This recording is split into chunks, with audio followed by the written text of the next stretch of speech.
Phone tapping కేసులో ప్రధాన నిందితుడు ఎస్ఐబి మాజీ డీఎస్పీ ప్రణీత్ రావును అరెస్ట్ చేశారు. రాజన్న సిరిసిల్ల జిల్లాలో ఆయన నివాసంలో అదుపులోకి తీసుకున్నారు. రాత్రికి రాత్రి హైదరాబాద్కు తరలించారు. పంజాగుట్ట పోలీస్ స్టేషన్లో స్టేట్మెంట్ రికార్డు చేసిన అనంతరం నాంపల్లి కోర్టులో హాజరుపరచనున్నారు. ఈ కేసులో పంజాగుట్ట పిఎస్లో ఎఫ్ఐఆర్ నమోదైంది. ఎస్ఐబి లాగర్ రూమ్లో హార్డ్ డిస్క్లు ధ్వంసం చేసిన తర్వాత నుంచి ప్రణీత్ రావు పక్కా ప్లాన్తో వ్యవహరించినట్లుగా తెలిసింది. గత నెలలో రాజన్న సిరిసిల్ల జిల్లా డీసీఆర్బీలో రిపోర్టు చేశారు. అక్కడ జాయిన్ అయిన 2 రోజులకే సిక్ లీవ్ పెట్టినట్లుగా సమాచారం. సస్పెన్షన్కు వారం రోజుల ముందు నుంచే డీసీఆర్బీకి వెళ్లలేదని తెలిసింది. ఈ క్రమంలోనే పోలీసుల నుంచి తప్పించుకు తిరుగుతున్న ప్రణీత్ రావు ఇంటి వద్ద పోలీసులు నిఘా పెట్టారు. మంగళవారం రాత్రి ప్రణీత్ రావు ఇంటికి వచ్చిన విషయం గుర్తించి దాడి చేసి ఆయన్ను అరెస్ట్ చేశారు. ఆయన వద్ద ఉన్న సెల్ ఫోన్లను సీజ్ చేశారు. స్థానిక పోలీసులకు సమాచారం ఇచ్చి ప్రణీత్ రావును హైదరాబాద్కు తరలించారు. ప్రణీత్ రావు ఎవరి ఫోన్లను ట్యాప్ చేశాడో తెలుసుకునేందుకు WhatsApp chatting, call details, data retrieve చేస్తున్నారు. గత బీఆర్ఎస్ ప్రభుత్వ హయాంలో ప్రతిపక్ష నేతల ఫోన్లను ట్యాపింగ్ చేసినట్లు ప్రణీత్ రావుపై ఆరోపణల నేపథ్యంలో ఆయనతో పాటు పలువురిపై కేసులు నమోదు చేశారు అధికారులు. ముఖ్యంగా ప్రణీత్ రావు ఎవరి ఫోన్లు ట్యాపింగ్ చేశాడనే కోణంలో కీలక సమాచారాన్ని రాబడుతున్నారు పోలీసులు. ప్రణీత్ రావుకు సహకరించిన అధికారుల పాత్రపైన విచారణ జరుగుతోంది. ప్రణీత్ రావుకు సహకరించిన అధికారులకు నోటీసులు ఇచ్చి విచారణ జరపనున్నారు పంజాగుట్ట పోలీసులు. ఈ కేసులో ప్రణీత్ రావు కేసును సిఐడికి లేదా సిట్కు బదిలీ చేసే అవకాశం ఉన్నట్లు తెలుస్తోంది. ప్రణీత్ రావు ట్యాప్ చేసిన ఫోన్లలో అత్యంత కీలకమైన విషయాలు ఉన్నాయని చెబుతున్నారు. ఎన్నికల సమయంలో ఎవరైనా ప్రతిపక్ష నేతలు డబ్బులు తరలిస్తే ఆ విషయం ట్యాపింగ్ ద్వారా తెలుసుకొని ప్రణీత్ రావు పోలీసు బృందాలకు సమాచారం ఇచ్చేవారు. వారు పట్టుకునేవారు. గతంలో పెద్ద ఎత్తున విపక్షాలకు చెందిన వారి నగదు మాత్రమే పట్టుబడేదని కాంగ్రెస్ నేతలు గుర్తు చేస్తున్నారు. ప్రణీత్ రావు భారీగా ఆస్తులు కొనుగోలు చేసినట్లుగా గుర్తించారు. అంతేకాదు ప్రతిపక్ష నేతల ఫోన్ ట్యాపింగ్ కేసుకు సంబంధించి సస్పెండ్ అయిన ప్రణీత్ రావు డ్యూటీ సమయంలో స్పెషల్ ఇంటెలిజెన్స్ బ్రాంచ్ కార్యాలయం నుంచి సుమారు 42 హార్డ్ డిస్క్లను మాయం చేసినట్లుగా పోలీసులు వెల్లడించారు. అలాగే 1610 పేజీల కాల్ డేటాను కూడా తగలబెట్టినట్లు నిర్ధారించారు. కీలకమైన ఎస్ఓటీ లాకర్ రూమ్లోని ఫైల్స్, కీలక నేత ఫోన్ ట్యాపింగ్ డేటా సహా కాల్ రికార్డులు, కొన్ని ఐఎంఈఐ నెంబర్లతో పాటు ఐపీడీఆర్ డేటాని సైతం ట్రాష్ చేసినట్లు విచారణలో వెల్లడైంది. ప్రణీత్ రావు ప్రమోషన్ సైతం ఇప్పుడు వివాదాస్పదమవుతుంది. అడ్డదారిలో ప్రణీత్ రావు డీఎస్పీగా ప్రమోషన్ పొందారని పోలీస్ శాఖలో యాక్సిలరేటెడ్ ప్రమోషన్స్ పై డీఎస్పీ గంగాధర్ ప్రభుత్వానికి ఫిర్యాదు చేశారు. మావోయిస్టులకు సంబంధించిన ఆపరేషన్లో కీలకంగా వ్యవహరించి అధికారులకు యాక్సిలరేటెడ్ ప్రమోషన్స్ ఇస్తారు. ప్రణీత్ రావు ఎలాంటి నక్సలైట్ ఆపరేషన్ చేయకపోయినా అడ్డదారిలో డీఎస్పీగా ప్రమోషన్ పొందారని డీఎస్పీ గంగాధర్ ఫిర్యాదు చేశారు.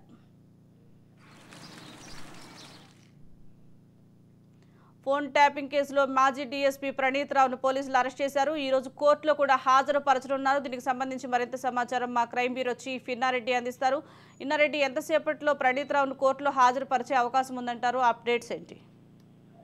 సుజాత, ప్రస్తుతం అయితే మాత్రం 2 తెలుగు రాష్ట్రాల్లో సంచలనంగా మారిన ఫోన్ ట్యాపింగ్ వ్యవహారంలో ప్రణీత్ రావును అర్ధరాత్రి పూట లేట్ నైట్ ఆయన అరెస్ట్ చేసినట్టు తెలుస్తా ఉంది. దీనికి సంబంధించి దాదాపుగా 3 రోజులు లెక్కి వేసి ఆయన్ను పగడ్బందీగా పట్టుకున్నారు. అయితే ప్రస్తుతం అయితే మాత్రం ఆయన హైదరాబాద్ తీసుకొస్తున్న క్రమంలో తెలియని ప్రదేశంలో, అంటే అరెస్ట్ చేసిన తర్వాత 24 గంటల లోపల ఆయన కోర్టుని ప్రొడ్యూస్ చేయాలి. కాబట్టి కోర్టుని ప్రొడ్యూస్ చేసే లోపల ఇప్పటి వరకు సేకరించిన సమాచారం ప్రకారం వీళ్ళు డేటా ఏ రకంగా ఎరేజ్ చేశారు, తర్వాత ఎవరి కోసం వీళ్ళు పనిచేశారు, తర్వాత దీంట్లో ఆ డేటా ఎరేజ్ చేసేటప్పుడు ఎవరి ఇన్స్ట్రక్షన్ తోటి ఆయన డేటా ఎరేజ్ చేయడం జరుగుతూ ఉంది.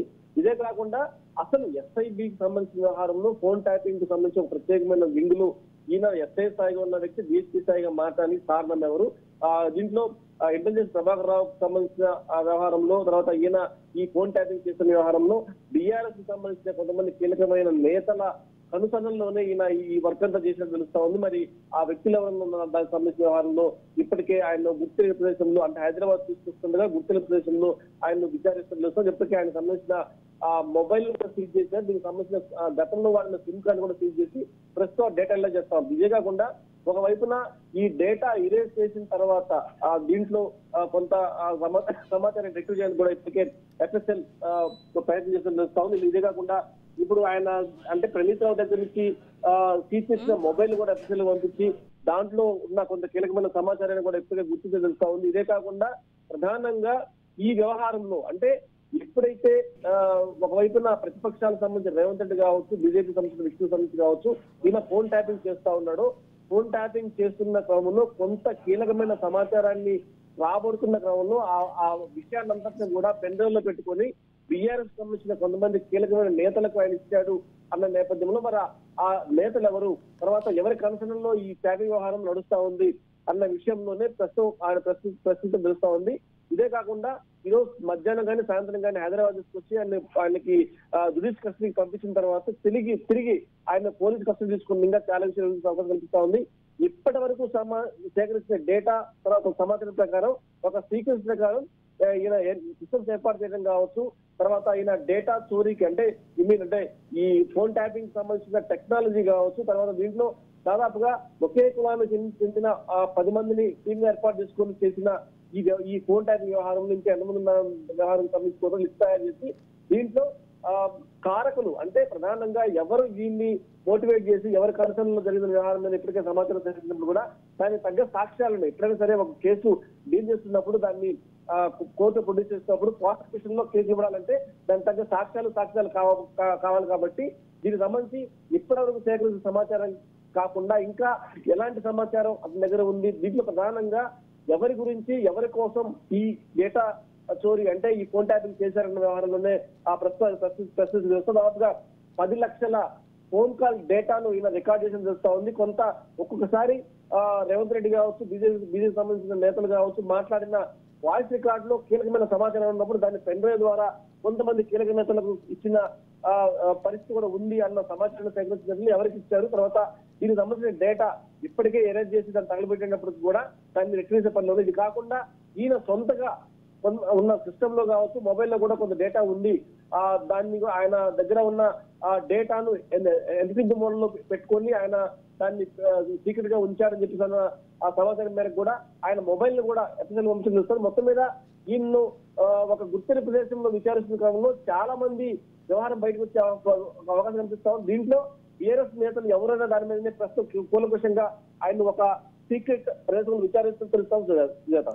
ఇన్నారెడ్డి, అలాగే ఫోన్ ట్యాపింగ్ విషయంలో ప్రణీత్ రావుతో పాటు ఇంకా ఎంతమంది సహకరించారు, అదేవిధంగా ఎవరు చేయమంటే ఈ ఫోన్ ట్యాపింగ్ చేశారు అనే కోణంలో పోలీసులు దర్యాప్తు చేసే అవకాశం ఉందంటారా? ఇదంతా బీఆర్ఎస్ హయాంలోనే జరిగిందంటున్నారు. ప్రతిపక్ష నేతల్ని టార్గెట్గా ఈ ఫోన్ ట్యాపింగ్ జరిగిందనే ఆరోపణలు కూడా వినిపిస్తున్నాయి. మరి దీనికి సంబంధించి ఏమంటారు? ఖచ్చితంగా సుజాత, ఇదంతా కూడా టార్గెటెడ్ పీపుల్. అంటే ఎవరి వల్ల అయితే మన ముప్పు ఉందో, ఎవరి కదలికలు తెలుసుకుంటే మన ఆ పార్టీకి సంబంధించి ఎలాంటి సమాచారం ఎలాంటి స్టెప్పులు ముందుకు వేయాలి అంటే ప్రతిపక్ష పార్టీలు వాళ్ళకి సంబంధించిన ముందు జాగ్రత్త చర్యలు కావచ్చు, వాళ్ళు ఎవరెవరితో కాంటాక్ట్ ఉన్నారు, తర్వాత ఏ రకంగా ముందుకు వెళ్తున్నారు అన్న సమాచారాన్ని, తర్వాత వీళ్ళు ఎవరెవరితో ఎక్కువ కాంటాక్ట్ ఉన్నారు అంటే ఇంకేదన్నా గతంలో కూడా ఈ ఫోన్ ట్యాపింగ్ వ్యవహారం సంబంధించి కూడా కొంత కీలకమైన సమాచారం తెలుస్తోంది. గతంలో కూడా కొన్ని సీక్రెట్ ఆపరేషన్స్ చేసిన నేపథ్యాన్ని మనం చూస్తే ఆ ఓటుకు కేసు సంబంధించిన వ్యవహారం సంబంధించి కూడా ఇలా ఫోన్ ట్యాపింగ్ లోనే వాళ్ళు మాట్లాడుతున్న విషయాన్ని పసిగట్టి వాళ్ళు పగిడ్బందిగా ప్లాన్ వేసుకొని అటాక్ చేసి ట్రాప్ చేశారని చెప్పి అన్న సమాచారం ఉంది. కాబట్టి అంటే ఇది ఎప్పటి నుంచో జరుగుతా ఉంది. తెలంగాణ ప్రభుత్వం సంబంధించిన బీఆర్ఎస్ నేతలు ప్రతిపక్షం సంబంధించిన వాళ్ళ మీద నిఘా పెట్టారు. వాళ్ళు ఎవరెవరితో కమ్యూనికేట్ అవుతున్నారు, ఎవరెవరితో మాట్లాడుతున్నారు, తర్వాత అన్న విషయాన్ని కూడా పెట్టుకొని వీళ్ళని అంటే ఏదో రకంగా వాళ్ళ కేసులు ఇరికిచ్చి వాళ్ళకి పోటీ లేకుండా ఉండడానికి చేసిన ప్రయత్నంలో భాగంగానే ఫోన్ ట్యాపింగ్ అనేది కొనసాగుతా ఉంది. ఇది కూడా బీఆర్ఎస్ లో ఉన్న ఒక 4 కీలకమైన నేతల సమక్షంలో జరిగింది అన్న నేపథ్యంలో ఆ 4 ఎవరు, ఆ 4 నలుగురులో ఎక్కువ ఎవరితో ప్రణీత్ రావు కాంటాక్ట్ ఉండేవాడు. ఒక్కొక్కసారి ఒక ఫోన్ కాల్ డేటా మాట్లాడుతున్నప్పుడు కీలకమైన సమాచారాన్ని సేకరించినప్పుడు దాన్ని పెన్డ్రైవ్ లో తీసుకొచ్చి ఎవరికైనా సబ్మిట్ చేశారో ఆ వ్యక్తులు ఎవరు అంటే మొత్తంగా ఈ 4 వ్యక్తుల మధ్యలోనే ఉంది వ్యవహారం అంతా.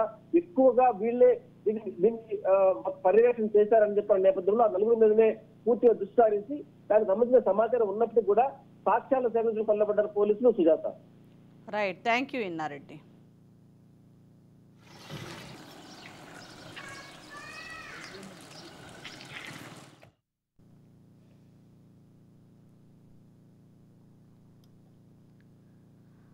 ప్రణీత్ రావు భారీగా ఆస్తులు కొనుగోలు చేసినట్లుగా గుర్తించారు. అంతేకాదు ప్రతిపక్ష నేతల ఫోన్లు ట్యాపింగ్ కేసుకు సంబంధించి సస్పెండ్ అయిన ప్రణీత్ రావు డ్యూటీ సమయంలోనే స్పెషల్ ఇంటెలిజెన్స్ బ్రాంచ్ కార్యాలయం నుంచి సుమారు 42 హార్డ్ డిస్కులను కూడా మాయం చేసినట్లుగా పోలీసులు వెల్లడించారు.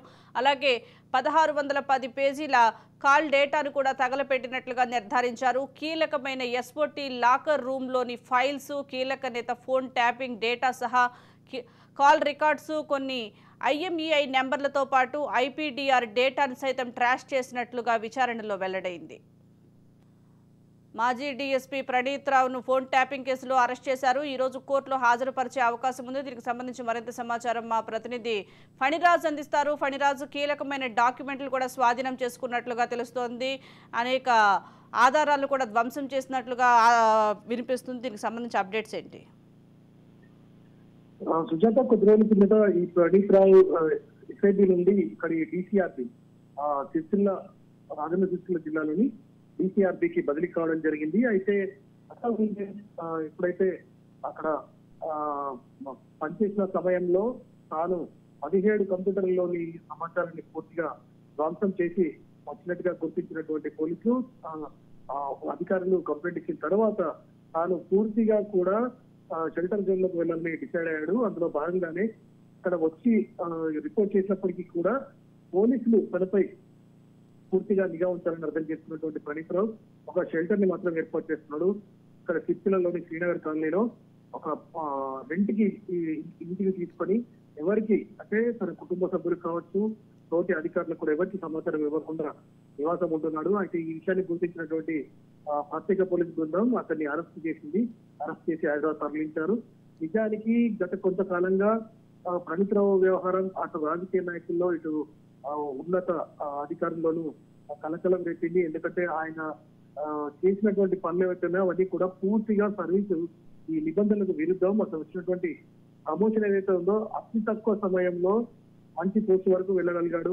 అది పూర్తిగా కూడా తప్పుడు దారిలోనే వెళ్ళడం జరిగింది. తాను SIBలో పనిచేసినప్పుడు ఈ విభాగం ఏర్పాటు చేసినటువంటి ఉద్దేశం ఏదైతే ఉందో నక్సల్స్ నిరోధానికి ఈ SIBని ఏర్పాటు చేశారు. ఇటువంటి పరిస్థితుల్లో అందులో తన కీలకమైనటువంటి అధికారిగా చెప్పుకొని ప్రమోషన్లు పొందాడు. కానీ నిజానికి తను నక్సల్స్ సంబంధించినటువంటి ఎటువంటి కార్యకలాపాల్లో పాల్గొనలేదనేది నిఘా అధికారులటువంటి విచారణ తేలింది. అతను పూర్తిగా రాజకీయంగా అంటే పొలిటికల్లీ టార్గెటెడ్ వ్యక్తులను గుర్తించి వారికి సంబంధించినటువంటి వ్యక్తిగత వివరాలు, వారి మూవ్మెంట్స్ కి సంబంధించి కదలికలను ఎప్పటికప్పుడు అప్పటి ప్రభుత్వంలోని కొందరు ముఖ్య నేతలకు ఇవ్వడం జరిగింది. సో ఇదంతా కూడా ఒకరిద్దరు కీలకమైనటువంటి వ్యక్తుల సహాయంతోనే ఇంత వ్యవహారం నడిపినట్టుగా తెలుస్తుంది. అంతేకాకుండా పాలకుర్తిలోను తను ఎవరైతే తనకి అండదండగా ఇచ్చాడో ఆ లీడర్ తన బంధువు కూడా అతనికి సంబంధించినటువంటి పాలకుర్తి నియోజకవర్గంలో ఒక ఇంటిని కేంద్రంగా చేసుకొని దాంతో ఒక కోడ్ నేమ్ పెట్టి కిచెన్ అనే ఒక కోడ్ నేమ్ పెట్టి అక్కడ ఉన్నటువంటి వ్యవహారాలని రాజకీయ వ్యవహారాలని కూడా తన నిఘా పరిగణనలు సాయంత్రం చేసినట్టు తెలుస్తుంది. అయితే ధ్వంసం చేయడం కాకుండా అతను ఏ సమాచారాన్ని తీసుకెళ్లాడు, అది ఏ రకంగా దాన్ని ఎక్కడ దర్శించడం అంటే పోలీసు విచారణ కొనసాగుతుంది. మొత్తానికి చూడాలి అతను ఎవరెవరి పేర్లు బయటపెడతాడు, ఏ సమాచారం బయటపెడతాడు అనేది చాలా కీలకంగా మారింది. Right, thank you Phaniraj.